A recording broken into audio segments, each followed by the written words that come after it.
Welcome to another episode of Strategic Minds Making Money Moves, where we get those strategies to do what? Make that green.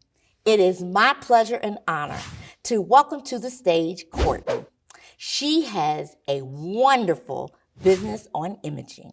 So how are you, Courtney? I'm wonderful. I hope you are. I am. Thank you. Thank you so much for joining us today. Thank you for having me. So, Courtney, would you tell the audience a little bit about your business?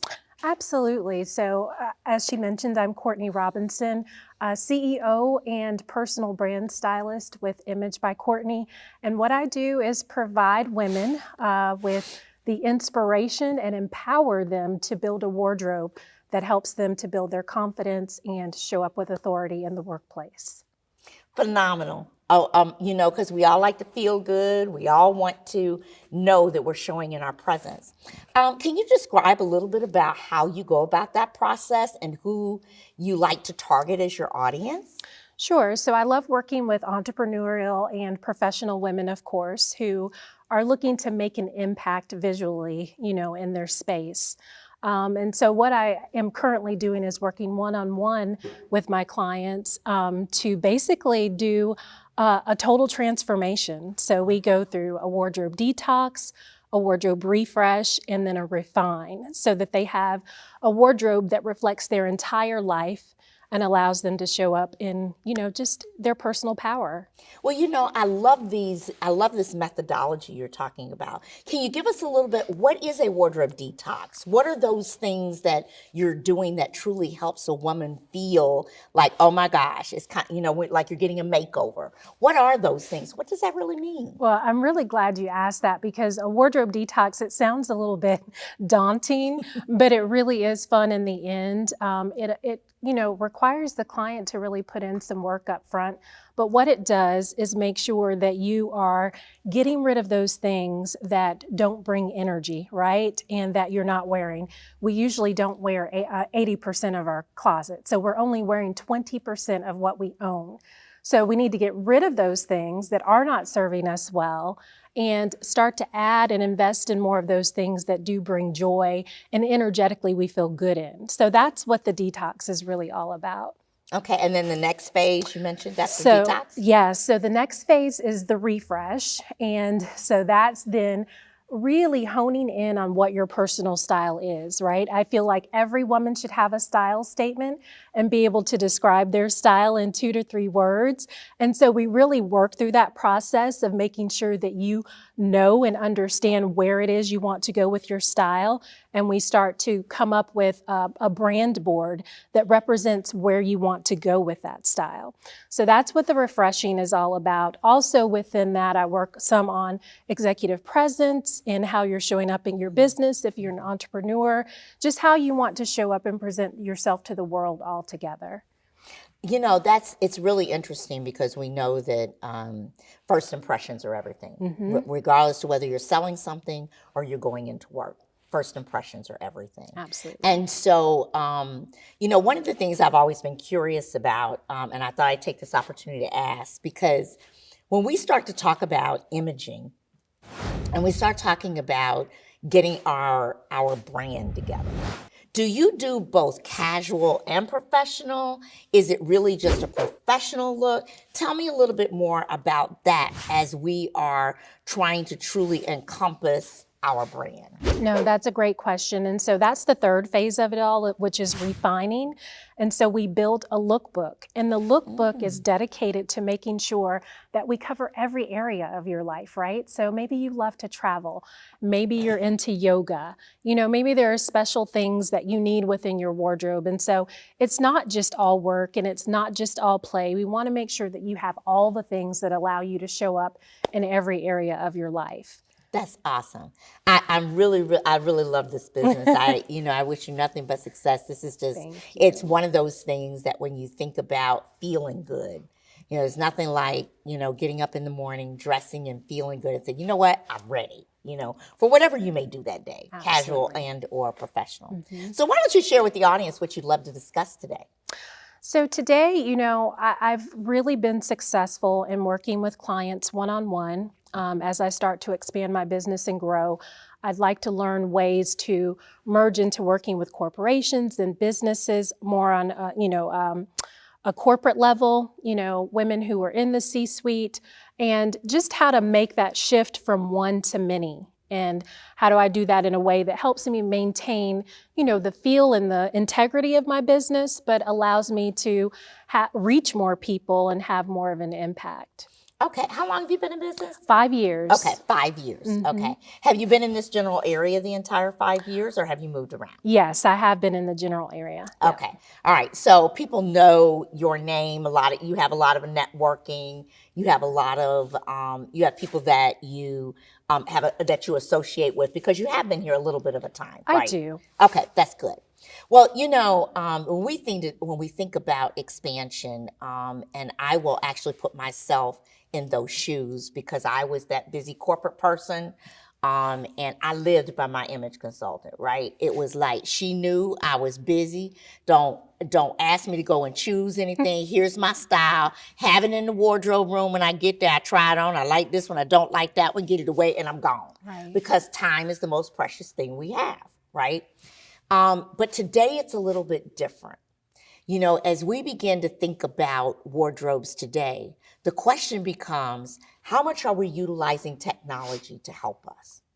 So we get into talking about the role of technology in the expansion, and how that expansion can help us to visualize, because we're all about looking and seeing and visualizing what's actually occurring. So I think times are morphing in terms of what that looks like. But I still believe that the basis of every woman you run into, I don't care if they are household management at home or they are a professional in the office, it's about my time. It's about my ability to be able to give the time to do what we need to do. We're going to take a station break. And when we come back, we're going to talk a little bit more about how we can utilize those strategies. We'll be right back. Strategic Minds, Making Money Moves with Vicki Wright Hamilton focuses on helping entrepreneurs to overcome their business challenges to help increase their bottom line. Each episode provides strategies for growth and transformation. Watch Vicki share her 20-plus years of experience as a corporate executive to help entrepreneurs level up. When I was in college, I had a college professor to tell me I would never, ever make it in technology. He told me that I needed to change my career, all because I took a test and got a D after studying so very hard. I knew at that point that I had to learn the game of life and survival. How did I do that? I really put on my game face so that they never knew what to expect, when, where, or how. See, life has all of its journeys and obstacles. We all have a story to tell, and we have many different paths that we take. My journey to this moment has not been easy. You have to play the game, play to win, and you win by wearing your game face. When we think about strategy, think about moving forward, we're always wondering and concerned, are we hitting the right target audience? Are we doing the right things to take our business forward? Don't lose sight of the fact that your talents and your passion brought you here. Those talents and passion can be contagious to those who want to hear it, who want to learn, and who want to know more. It's just important to do what? Tell our story. Tell the story that touches each and every person that you want to contribute and be a customer to your business. Address their issues, address their concerns, take care of them. It's all about making somebody what? Feel good. It's not what we do for them. It's not how we do it. It's how we make them feel.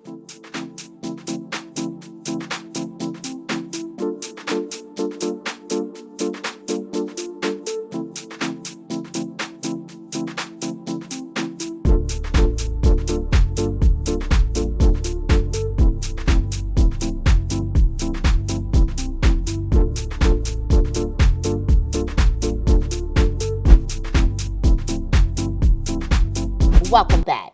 So as I was saying, I was one of those individuals, and I think that as technology, artificial intelligence is something you really ought to think about. So what happens is we have technology today that I can go to my closet and I could actually take an outfit, put it on me, and show it to you, so that you can actually see it, right? And I can say, this is what I like, this is what I don't like.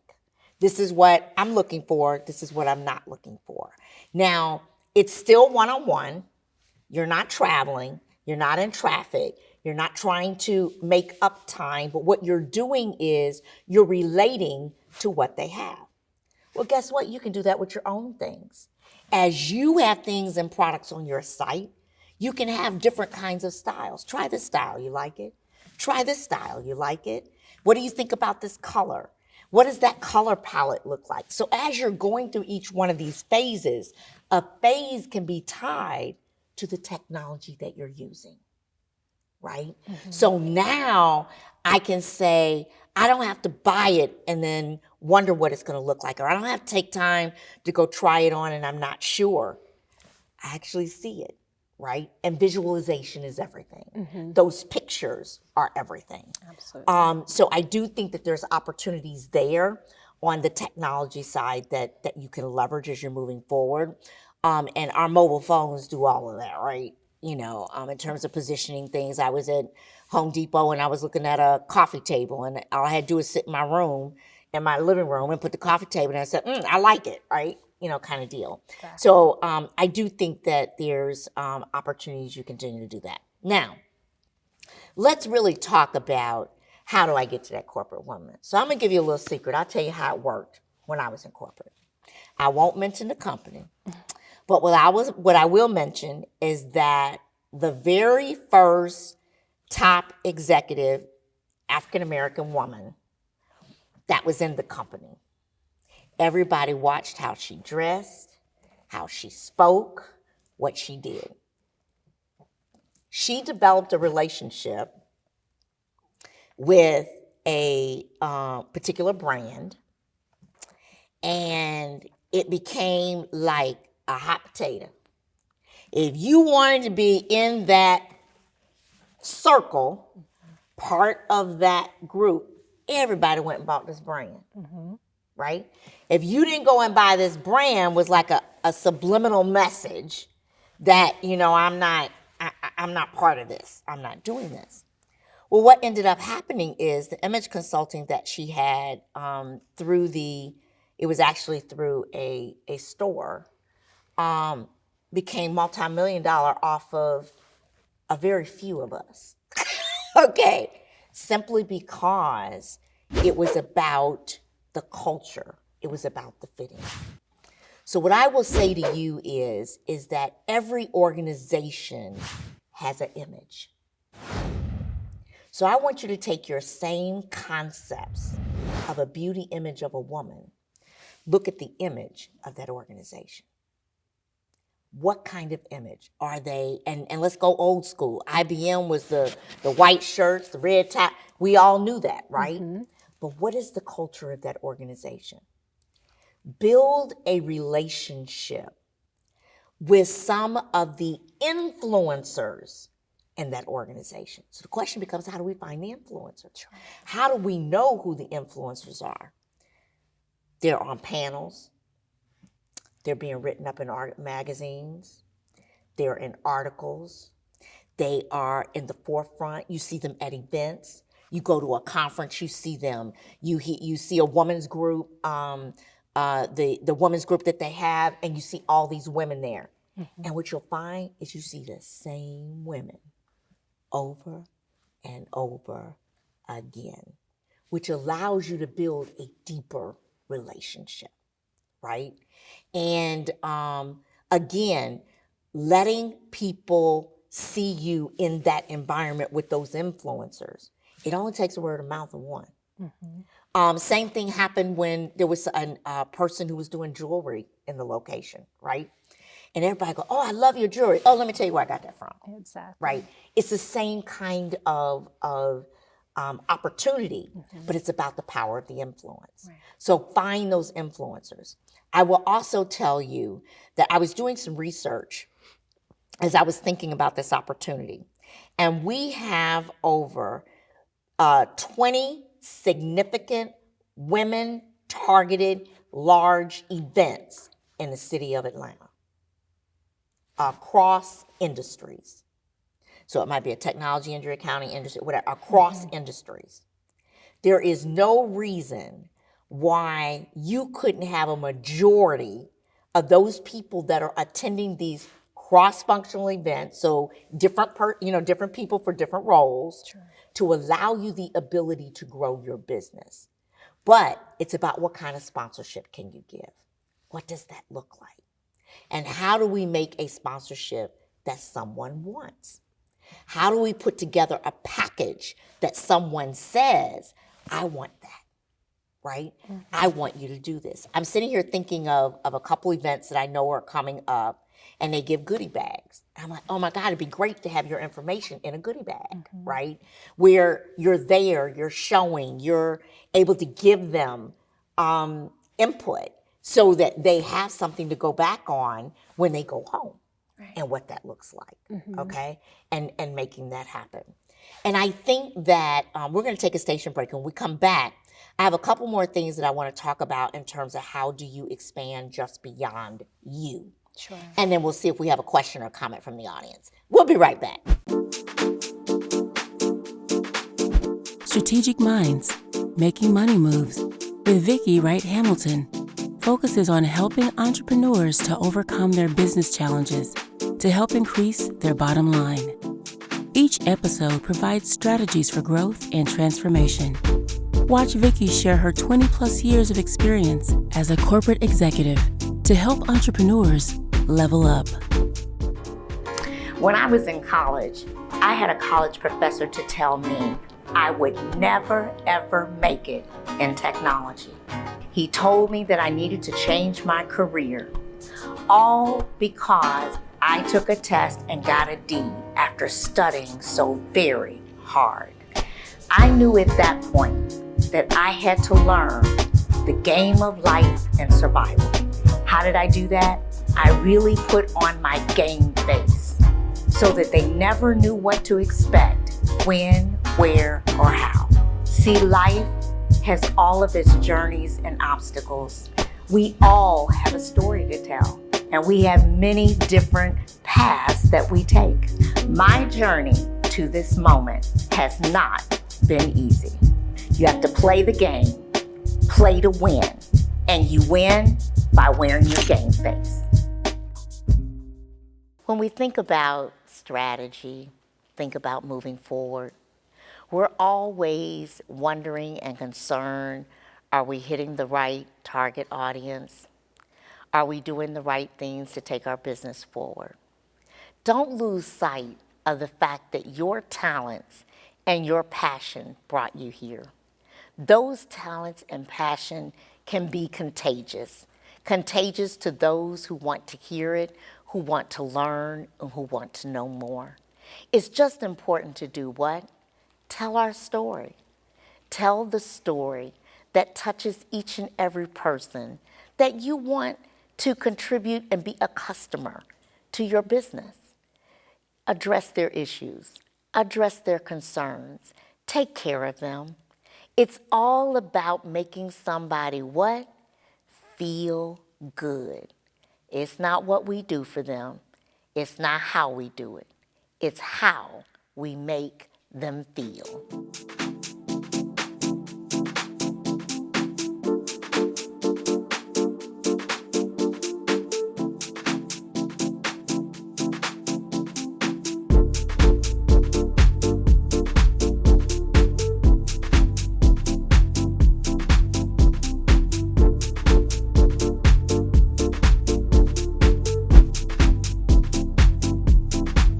Welcome back.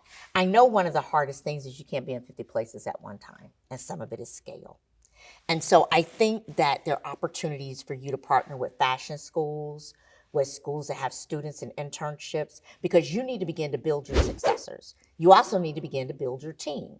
because there's nothing like having people that have the same passion for fashion, the same passion for image, the same passion for helping women. Bring them on your team. You're providing internships and jobs. You're helping the community. You're helping yourself. You're showing businesses that you're contributing, to the economic wealth of where we're going and what you're trying to do. But you're also building successors. You're building people who can come in and help you grow your business, your team. You teach them your methodology, you teach them your process, you begin to build not only the relationships, but the individuals who are going to learn it your way, right? Mm-hmm. So you can always have a team that way. And the last thing that I will say, and this can be a little bit more difficult, but I think that as you continue to move forward, something you may want to consider. How can I license my methodology? I license to other people who want to do what I do. So sometimes you join your competition, right? You're trying to do this, I'm trying to do this, right? But how can I license what I do? And how can I license what I do to someone who has a complementary service to what I'm doing? And I'm thinking especially like executive coaching. Women who are out there looking for executive coaching, one of the main elements, and a lot of times that we deal with in executive coaching, as I am one myself, is about, well, how are you showing up? What does that look like? Well, you talked about the fact that you say about presence, right? So who can you partner with to let them know, look, if you have anybody who's looking in this area, this is what I offer, right, in terms of doing it. So I think that's another whole pool of people that, that you can leverage. Have you done any of these in the past? Have you thought about any of these opportunities? So I have thought about the opportunities, definitely. I think I've just been a little stuck in terms of, like you said, developing that package that people want to see and making sure I'm touching on all those points that would bring value to those women. But definitely I've considered it, and I know that's a great way to go. Well, what you can do, use your focus groups, use your clients, let them, they are your voice. Yeah. They're coming back to you. There's a reason why. There's something you're giving them. And I already know what it is because I can look at you and tell that it's the passion, it's the ability to want them to feel good, right? Absolutely. So, but ask them what they need. Ask them how, what do they think that you should do differently? Ask them what's working for them. And as well, ask them what's not, right? Absolutely. But I think that value package is time-based. I'm going to save you time. Money-based. You're not going to go buy something you can't wear. You're not going to go invest in something that sits in your closet with a tag. Not that any of us are guilty of that, but having a tag on our clothes and we haven't worn it and can't get into it. And we're going, okay, one day I'll get into that. One day I'll be able to fit into that. So you're not wasting money. You are showing power in your presence, which does what? Give you opportunity. You want a seat at the table and a meal to be served, you need to show up that I deserve to sit at this table and I can have that meal. And we all know that it's not just about what's up here, but it's about what they see here. Absolutely. Right? So all of those components that you already know, which is in your business, which is why you've been doing well in terms of doing it by yourself, just take them and expand them to the next level. Right? And begin to grow that business where you're helping those others. When I was thinking about the fashion side, nothing wrong with you go teach a class. Go teach a class. Go teach a class at a fashion school. Go teach a class at, an executive coaching program that they're doing or whatever. Tell them you sign up for a university who offers it and say, I would love to teach a class on executive presence, on image. And there's something that you said to me that I will never, ever forget is my visual resume. That you should be marketing. My visual resume. So let's get with search firms. Let's get with, there's so many opportunities that you can leverage that visual resume, because that's what you're doing, right? And you're helping people with that. So I think the opportunities are really going to be, there are many of them. Where do I want to focus? Where do I want to put my time? How am I going to get that value? So maybe the very first thing is I start with that focus group and I move in that direction. And then I take that data and information and move forward. Maybe I go teach a class where I'm getting some others that are learning how to do it that I can then bring on as interns and things like that. Because internships don't necessarily have to call you money, Exactly. right? They can be for a grade. They don't necessarily have to cost you money. You can go to a professor or even go to an institution where they teach things and say, look, I want an intern is going to do a project that will count for the grade in their class. Now you're helping everybody. Right. So I just think there's lots of ways that you can begin to do that. Mm-hmm. And I know that we're going to be having further conversations and I'll be hearing about the millionaire that's there. Let's see if we have a question or a comment from the audience. Hi, I'm Deirdre Lambright, owner of Sweets for Days Custom Cookies. And my question for you is, what sparked your interest in this business initially? And how do you feel like your life changed once you really had a style that fit your authentic self? Great question, and thank you. So, one of the ways I was able to work myself work up in corporate was to transform myself. At that time, I didn't really know that stylists existed, or else I definitely would have hired one. So I went about really doing those things myself, learning what worked for me, what didn't, how to show up with more impact, to promote and different things like that. So that, I think, was the piece that really allowed me to know that I could do it, right? And that I could also help other women do it. It wasn't until one of my colleagues said to me, if you were a stylist, I would hire you, that it really clicked for me that I could really do this as a business. And then stepping into my own in terms of style was just being 100% comfortable, right? And authentic, right? Not trying to necessarily mimic anyone, but take the things that I admired about other women and seeing how can I adapt that to fit my own personal style. So for me, it was just experimenting with a lot of things, right? Styles and colors, and to find what really worked well for me. So thank you for your question. And I'm gonna leave with this on this one thought. Just as you said, if I had known an image consultant existed, I would have hired them. Mm-hmm. Think about what would have made you hire them. Your customers want the same thing. What makes them want to hire somebody and creating that need, because you've got it inside. You've got it. You can make this happen. And so we will be having follow-up conversations about how well your business has grown. Can you all join me in thanking my guests today? Thank you so much for joining us on another episode of Strategic Minds Making Money Moves, where we give those strategies to do what? Make that green. See you next time.